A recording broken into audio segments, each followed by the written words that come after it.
안녕하십니까. 행정학 기본 강의 제44강을 시작하겠습니다. 네, 행정학 기본 강의의 교재는요 1% 행정학입니다. 44강의 내용은요 교재 제5편 제8장의 공무원 행동규범입니다. 자, 교재를 함께 보시면서 진행하도록 하겠습니다. 자, 공무원의 행동규범. 공무원이 당연히 정부 조직에 근무하는 종사자로서 지켜야 될 어떤 윤리적 요소를 윤리적 기준, 이것을 행정윤리라고 이렇게 지칭을 합니다. 상당히 철학적인 내용이고요. 가치지향적인 내용이 되겠습니다. 그러니까 윤리는 결국은 공무원이 얼마나 재량권을 갖고 있느냐의 문제입니다. 이 행정국가화 되면서 재량권이 확대되고요. 특히 일선 행정기관까지 재량권이 확대되면서 이 재량 행위의 과정에서 공무원들이 지켜야 될 어떤 규범을 제대로 지키지 않으면은 결국은 자의적 행정이 되고요. 결국 국민들에게 피해가 돌아가고 국민은 행정을 불신하게 되고, 이것은 신뢰와의 문제입니다. 그렇기 때문에 신뢰는 하나의 사회적 자본으로서 기능을 하고 있기 때문에 이 사회적 자본의 축적과 이 행정윤리는 밀접한 관련을 갖고 있는 것이다 라고 볼 수 있겠습니다. 가장 중요한 이 신뢰 확보 방안은 공무원들이 자율적으로 이 윤리를 확립하는 방법입니다. 그러나 자율성만으로는 안 되기 때문에 일정한 제도적 장치를 마련해서 좀 외부적 강제적으로 이렇게 행정윤리를 확보하는 이런 것이 병행이 될 수밖에 없다고 보겠습니다. 자, 행정윤리를 위한 확보 방안을 몇 가지 이렇게 살펴보겠는데요. 우선 여러 가지 자율적 규제들이 있어요. 공무원 윤리 헌장이라든가 공무원 그다음에 공무원법상의 공직 의무 규정들, 겸직 의무라든가 그다음에 법령 준수 의무, 복종 의무, 성실 의무 등 여러 가지 의무서가 있습니다. 자, 이건 추상적인 그리고 선언적 의미가 상당히 강한데요. 구체적으로 이제 공직자 윤리법이라는 것이 우리나라에서는 이제 제정이 돼 가지고 여러 가지 개정 몇 차례 개정 절차를 거쳤습니다. 그래서 또 2011년에 공직자 윤리법이 다시 개정이 돼 가지고 여러 가지 제도 개선이 이루어졌는데요. 이때 우리가 상당히 개선이 이루어진 부분이 이제 재산 등록하고 재산 공개 제도예요. 이 재산 등록 의무자의 범위도 상당히 넓혔고요. 공개 의무자 대상자도 상당히 넓혔습니다. 이 재산 등록 및 공개하고 관련해서요. 우리 이 백지 신탁제, 주식 백지 신탁제라는 걸 좀 정확히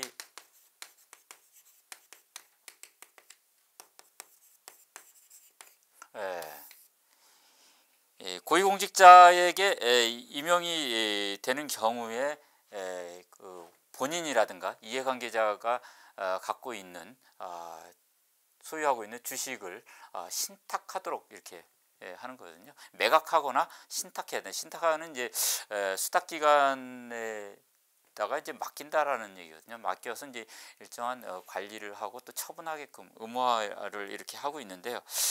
지금 이 주식 백지 신탁의 적용 대상은요, 규제에 나와 있듯이 이 공직자 윤리법상의 재산 공개 대상자들입니다. 재산 공개 대상자들은 이제 특히 정무직 공무원들은 전원 다 이 재산 공개를 하도록 되어 있습니다. 정무직 공무원의 대표적인 것이 이제 장차관들, 그다음에 청장, 처장급들, 그다음에 이런 정무직 이외에 또 1급 이상 고위공직자도 이제 공개 대상직이고요. 그다음에 국회의원이라든가 이런 선거로 통해서 이제 선출된 공무원들도 다 재산 공개 대상자들인데, 이 사람들이 이제 주식 백지 신탁을 이렇게 하도록 법적으로 의무화하고 있습니다.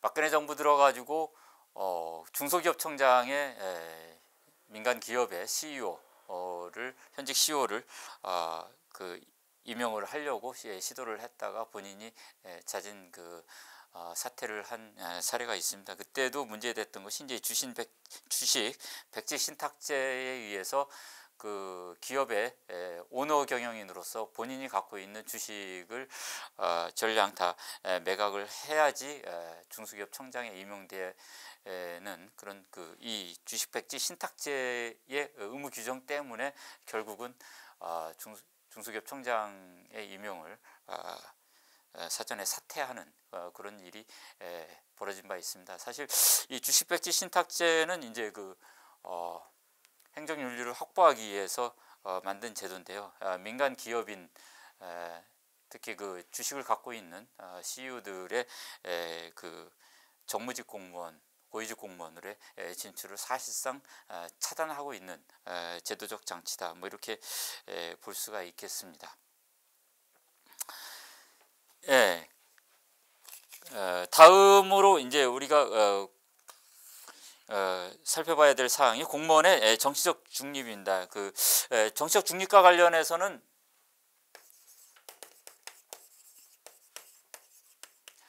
우선 미국의 제도를 몇 가지 보겠는데요. 공무원의 정치적 중립은 우선 1883년에 펜들턴법에 의해서 정치적 중립이 의무화되도록 이렇게 선언이 됐습니다. 그래서 역관제를 극복하기 위해서 시도가 된 것이고요. 그 이후에 1939년과 1940년에 1, 2차 해치법이 제정이 됐습니다. 이 해치법을 통해서 그 공무원의 정치활동을 엄격히 금지하였습니다. 그 이후에도 연방대법원은 이제 그러니까 사법심사 판결이죠. 주디셜 리뷰라 그래가지고 이 어떤 그 사안이 헌법에 위반되는지 여부를 심사하는 것을 주디셜 리뷰라고 하거든요. 거기에서 공무원의 정치 활동을 금지시킨 일련의 법들이 위헌이 아님을 이렇게 즉 합헌임을 확인한 바 있습니다. 그러나 이제 미국은 전통적으로 이게 그 역관제적 요소가 강하게 있었고 그다음에 특히 고위공무원단 제도의 도입 이런 요청 때문에 결국 이제 1970년대에서는 공무원의 정치적 중립성을 상당히 완화하는 그런 법 개정들이 이루어집니다. 특히 연방 선거운동법을 개정해서 공무원의 중립성을 일부 완화시켰고요. 이 SES라는 것이 사실상 경력직과 비경력직의 투 트랙으로 나눠서요. 이 비경력직 같은 경우 완전히 그 정치적 임용들이거든요. 그래서 역관제적 요소에 의해서 공무원을 임용할 수 있는 이런 그 고위공무원단 제도의 출범으로 인해서 정치적 중립이 완화됐다라는 것입니다. 자, 영국의 경우도 이제 휘틀리 협의회라든가 메스터먼 위원회를 통해서 운영이 되고요. 영국도 전통적으로 이제 불문법 국가로서 어떤 그 실정법을 이렇게 법률을 제정을 해서 운영을 하는 것보다는 하나의 윤리의식에 바탕을 두고서 정치적 중립을 규율하고 있다라는 점입니다. 자, 우리나라의 공무원의 정치적 중립은 국가공무원법상에서 상당히 엄격히 규정을 하고 있습니다. 사실상 전 세계 OECD 국가에서 대한민국만큼 공무원의 정치적 중립을 엄격히 규제하는 나라도 없습니다. 그 관련 규제에 나와 있듯이 이 정치활동 금지 내용이 상당히 포괄적이고요. 사실상 어떠한 그 정치 관련 활동도 공무원은 할 수 없도록, 물론 이제 정무직 같은 경우는 예외인데요. 그런 그 강한 그 금지 규정을 갖고 있습니다.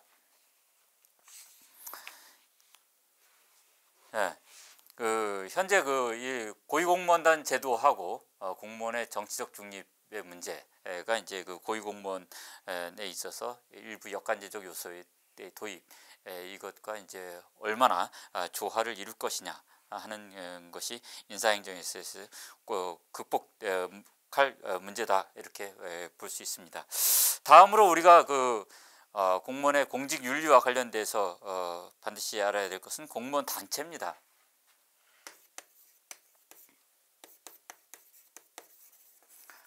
이 공무원 단체는요, 우선 사기양양 방안으로도 볼 수 있어요. 공무원의 단체를 활성화시키면은 공무원들이 여러 가지 그 조직에 대한 어떤 일체감도 이렇게 향상시킬 수 있고요. 왜냐하면 이 공무원 단체를 통해서 자기 근로 조건, 근로 환경을 개선해 나가기 때문에 당연히 사기양양 방안이 될 수도 있습니다. 자, 우리나라 국가공무원, 우리나라 공무원 노동조합은 여러분들 다 아시듯이 2004년도에 노동조합이 설립될 수 있도록 공무원 노동조합법을 제정을 해서 허용을 하였습니다. 물론 그 전에 역사적으로 이제 공무원 노동조합을 이렇게 허용하려는 여러 가지 운동과 정부의 대응 노력과 조치들이 있었고요. 결국 최종적으로 2004년도에 기념비적인 공무원 노조법을 제정을 해가지고 현재까지 공무원 노조가 운영이 되고 있습니다. 그런데 이제 우리나라 공무원 노조는요, 외국하고 비교했을 때 한국의 공무원 노조는 우선 단체 행동권을 인정하지 않는다라는 겁니다. 원칙적으로요. 그러니까 노동 3권이라는 건 단결권, 단체 교섭권, 단체 행동권이거든요. 그 중에서 단체 행동권을 인정하지 않는데, 물론 예외적으로 인정하는 경우가 있습니다. 뭐 기획재정부 소속의 사실상 노무에 종사하는 자들이 이제 그런데 이건 전체 공무원에서 일부고요. 대다수의 공무원들은 이제 물론 6급 이하 공무원이 노조에 가입할 수 있는데요. 단체 행동권은 인정하지 않는다라는 점입니다. 물론 미국도 태플리-하틀리법에 의해서 단체 행동권을 인정하지 않고 있습니다. 그러나 영국의 경우라든가 프랑스의 경우는 이제 일반 공무원 노조의 경우 단체 행동권까지도 인정하고 있다라는 점에서 사실 이 단체 행동권의 인정 여부가 상당히 노동조합법에 있어서 중요한 쟁점 중에 하나다라고 볼 수 있겠습니다. 우리나라는 이제 이 공무원 노동조합과 별도로 해서요, 공무원 직장협의회도 다 설치해서 운영할 수 있도록 하고 있습니다. 병행해서 운영이 가능합니다. 자, 공무원 노동조합과 별도로 이제 또 하나 우리나라 공직윤리 확보 방안으로서 운영되고 있는 것이 국회의 인사청문회 제도예요.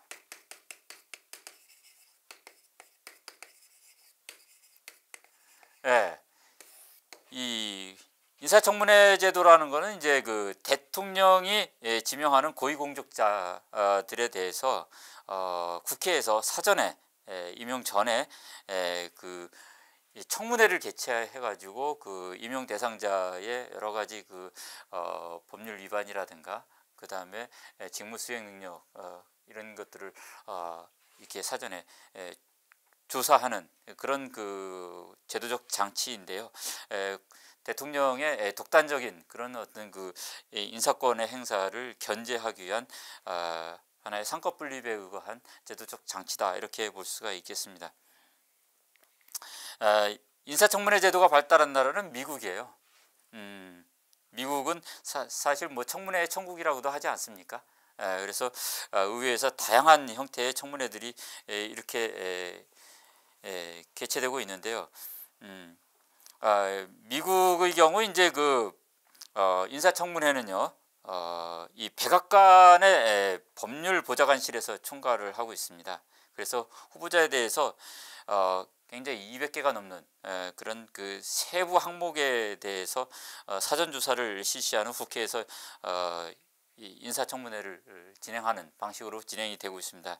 그러니까 먼저 미국은 국회의 그런 인사청문회 개최 전에 백악관 법률보좌관실에 사전 조사를 거쳐 가지고 이렇게 단계적으로 진행된다라는 점에서 단순히 무슨 그 공직자의 에 대한 그 대통령의 임명권을 국회가 견제하는 이런 차원을 넘어서서 공직자에 대한 세부적인 어떤 역량과 그다음에 과거의 여러 가지 기록들에 대해서 면밀하게 합법성 등 이 여러 그 차원의 그런 다각적인 그 분석과 검토를 통해서 적격자를 임용하도록 이렇게 유도하는 그런 그 시스템이다 이렇게 볼 수가 있겠습니다. 그런데 우리나라의 경우에는 이것이 완전히 국회 단독으로 진행이 되고요. 국회의원들이 개인적으로 자기 보좌관들을 사용을 해서 자료를 수집을 하고 이렇게 해서 인사청문회를 하는 방식이고요. 그래서 사실상 뭐 그 야당의 집권 여당 내지는 대통령의 인사권에 대한 하나의 그 견제에다가 초점을 맞춘 그런 성격입니다. 상당히 그 정치 쟁점화를 이끌어내는 어떤 전술적 수단으로 많이 활용되고 있는데 우리나라는 하여튼 그 2000년부터 이 인사청문회법을 제정을 해가지고 현재까지로 운영이 되고 있습니다. 자, 인사청문회는 여러 가지 그 세부 내용들 절차에 의해서 진행되고 있는데요. 그 교재에 나와 있는 내용들을 숙지하시기 바라고요. 인사청문회의 그 결과는 대통령을 법적으로 기속하지는 않습니다. 단지 이제 어떤 그 정치적, 도의적 그런 그 의무만을 지울 뿐이다라는 것이고, 우리나라에서는 이 인사청문회를 통해서 국회가 인사청문회를 진행하는 과정에서 인사청문위원회가 이제 그 신상 정보를 이제 수집을 하게 되는데, 관계기관에게 신상 정보를 요구할 때 이것을 그 요청만 할 수 있을 뿐이지 그 기관이 거부할 경우 아무런 그 대응 조치를 할 수가 없습니다. 이런 부분이 이제 사실상 그 청문회 대상의 인사 자료를 수집할 수 있는 그런 그 제도적 장치가 원천적으로 차단돼 있다라는 것이고요. 그렇기 때문에 개인적인 노력에 의해서 이렇게 자료를 수집하는데 사실상 한계가 있다라고 볼 수 있습니다. 그리고 청문회 개최 기간이 3일밖에 안 돼요. 그래서 일일 평균 그 의원들의 질의 시간이 약 7분 정도 이렇게 뭐 굉장히 3일 동안 진행하면서 한 그 상당히 많은 청문회 의원들이 이렇게 질의를 하는데 1인당 몇 분 이렇게 질의하고 상당히 무성의한 답변하고 이렇게 끝나지 않습니까?